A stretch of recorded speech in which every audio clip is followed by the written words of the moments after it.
জাকাতুল ফিতর বর্তমান বিশ্বে সাধারণ মানুষের কাছে নয়, ওলামা সমাজের কাছে এক বিশাল মতবিরোধ হয়ে দাঁড়িয়ে গিয়েছে। আসলে এই মতবিরোধ কিছুই নয়।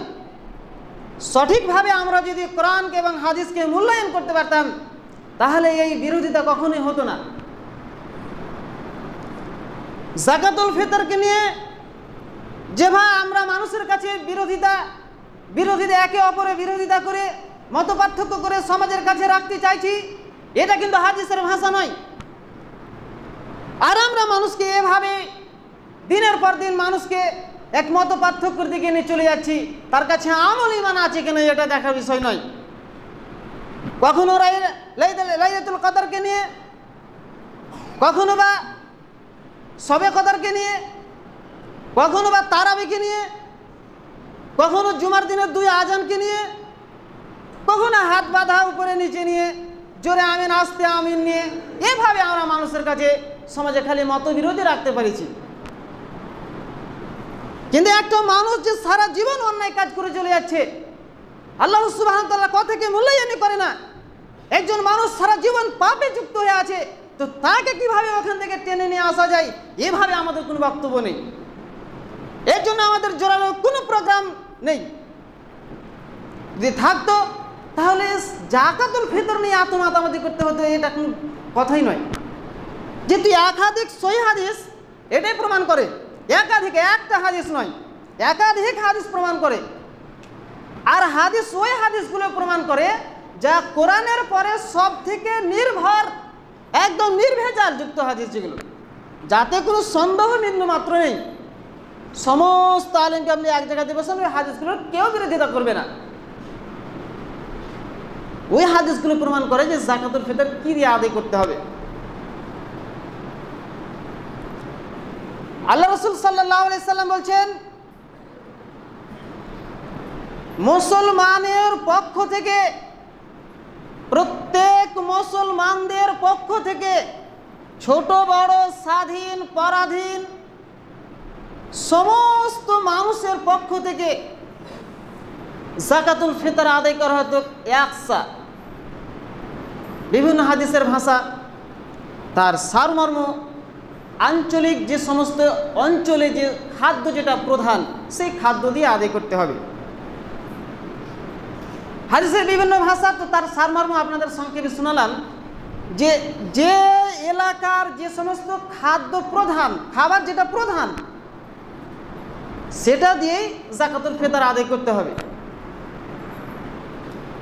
চলেন এবার আর একটু পিছনে চলে যাই।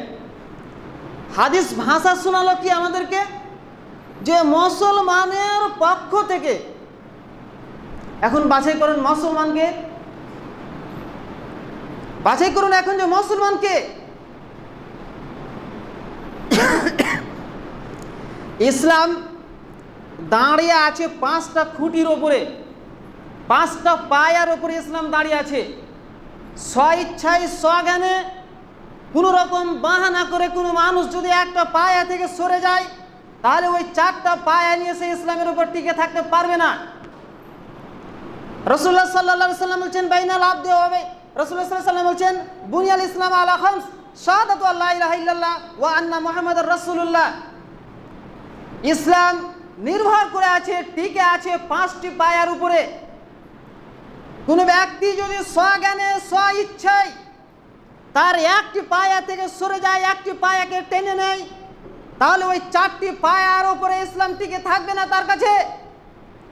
সে যদি এখন গায়ের জোরে বলে যে আমার কাছে ইসলাম আছে, সে ব্যক্তিগত ব্যাপার। শাহাদাতু আল্লা ইলাহা ইল্লাল্লাহ ওয়া আন্না মুহাম্মাদুর রাসূলুল্লাহ, আল্লাহ সুবহানাহু ওয়া তাআলার একত্ববাদের সাক্ষী দেওয়া, মুহাম্মদ সাল্লাল্লাহু আলাইহি ওয়াসাল্লাম তার রাসূল, এটা তার জীবন সঙ্গী হিসাবে মেনে নেওয়া, জীবন বিধান চলার ক্ষেত্রে তাকে মেনে নেওয়া। ওয়া ইকামিস সালাহ ওয়া ইতাইজ যাকাত, সালাত কায়েম করা, যাকাত প্রদান করা, বা সৌমি রমাদান, রমজান মাসে সিয়াম পালন করা, ওয়াল হজ, এবং পরে হজ করা, বা সৌমি রমাদান আর রমজান মাসে সিয়াম পালন করা। আমরা স্বইচ্ছায় স্বজ্ঞানে সিয়াম পালন থেকে বিরত আছি কতজন? আমরা কিন্তু বাহানা খাড়ি করেছি, এক একজন এক একটা বাহানা খাড়ি করেছি। ও বাহানাতে কোনো কাজ হবে না। কারণ বিচার আপনার কাছে দিচ্ছি। দেখেন, আপনি একটা শখের বাগান বানালেন, বাগান আপনার একটা খুব ইচ্ছা, খুব শখ, আগ্রহ, একটা বাগান তৈরি করলেন। আপনি বিভিন্ন রকমের ফল ফুল, বিভিন্ন রকমের গাছ গাছালি, বিভিন্ন দেশ বিদেশ থেকে গাছ এনে আপনি একটা বাগান তৈরি করলেন। আল্লাহ সুবহানাহু ওয়া তাআলা আপনাকে হেদায়েত দিলেন, আপনি হজ করতে যাবেন। হজ করতে যাওয়ার আগে একজন শ্রমিককে আপনি রাখলেন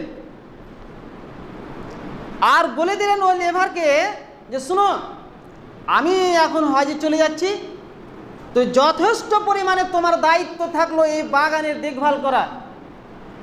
কোনো রকমভাবে যাতে এই বাগানে আগাছা জন্ম নিতে না পারে, কোনো রকমভাবে কোনো মানুষের দ্বারা, পশুর দ্বারা যাতে এই বাগানে আঘাত না আনতে পারে, এই আমার শখের বাগানের ফল ফুলের গাছের যাতে কোনো রকমভাবে ক্ষতি না হয়, এই দায়িত্ব কড়াভাবে আমি তোমাকে দিয়ে যাচ্ছি।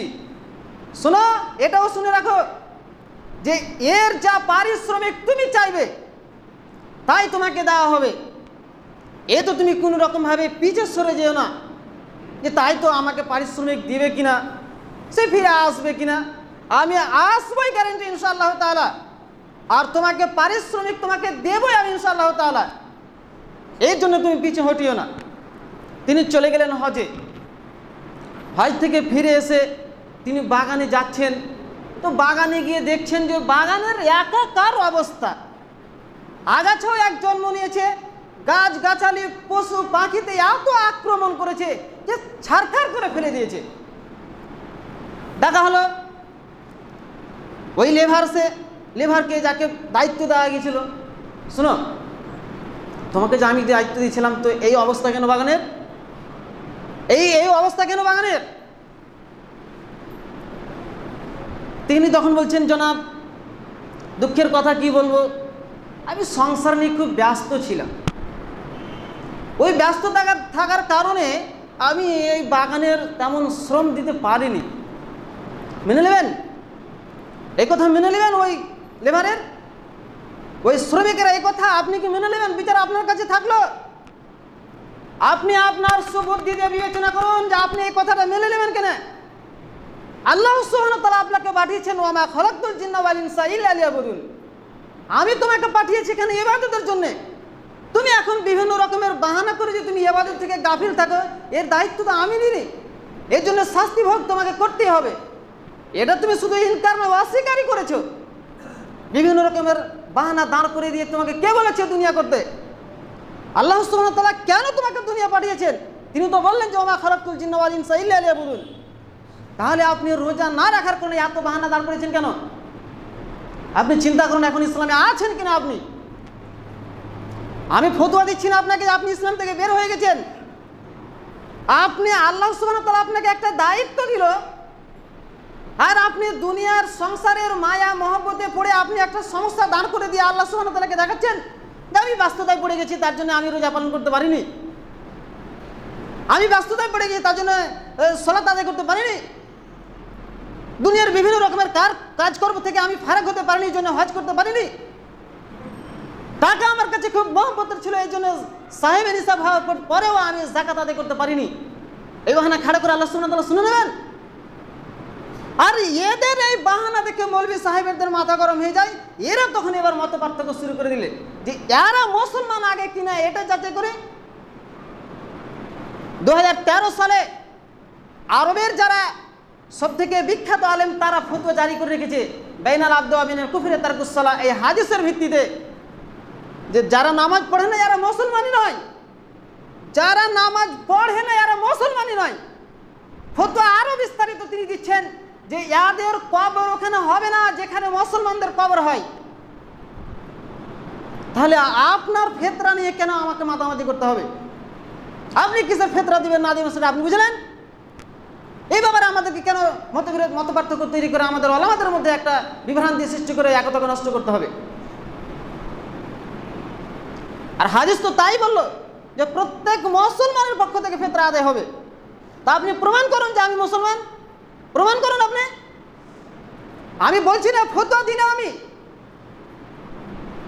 আমি ফতোয়া দেওয়ার কেউ নয়, আমি ফতোয়া দিনে আমি আপনাকে হাদিস বোঝানোর চেষ্টা করছি যে আল্লাহ সুবহানাহু ওয়া তাআলা আপনাকে যে কাজে পাঠালেন ওই কাজ না করে আপনি বাহানা দাঁড় করে রেখেছেন, তাহলে আপনার কি হবে? কি বলবেন? এই কথা আল্লাহ সুবহানাহু ওয়া তাআলাকে বলে আপনি ওই বাহানা থেকে বাহানা দাঁড় করে আপনি পার হতে পারবেন?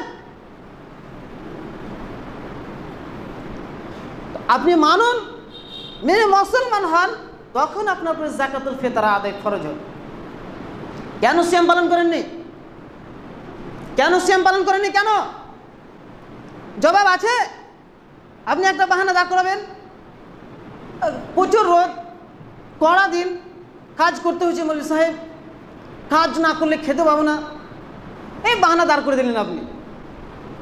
খুবই ব্যস্ত মৌলভী সাহেব, বাজার ঘাট এখানে ওখানে ছুটাছুটি করতে হচ্ছে, এই জন্য রোজা রাখতে পারি না, বাস এই জন্যই পাঠানো হলো আপনাকে।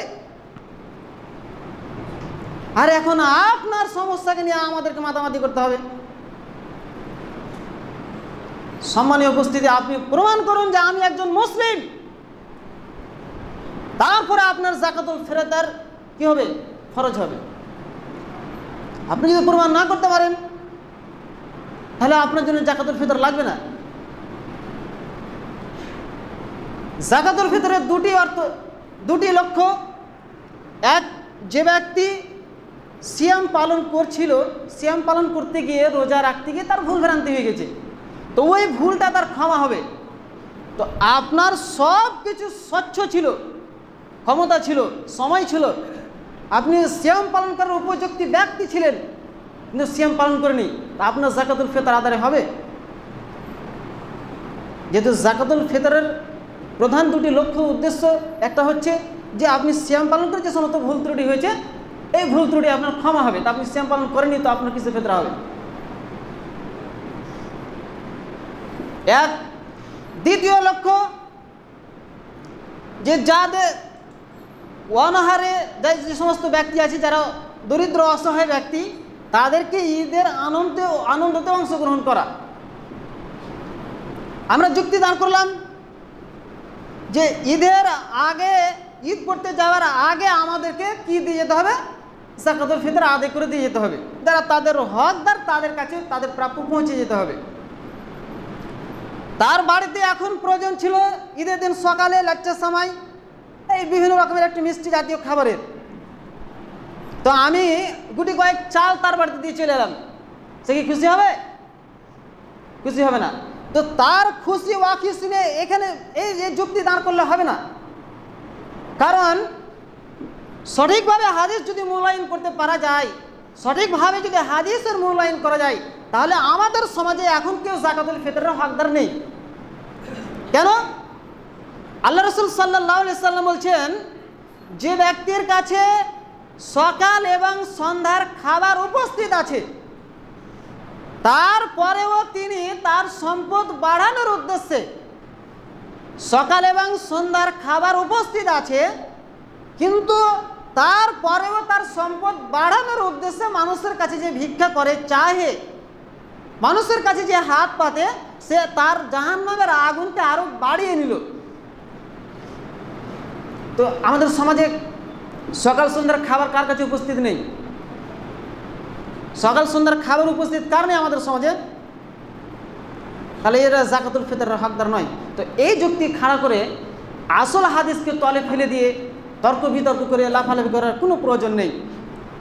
আমি পরিষ্কার যাকাতুল সম্পর্কে সারমর্ম একটা বলে আমি অন্যদিকে চলে যাচ্ছি।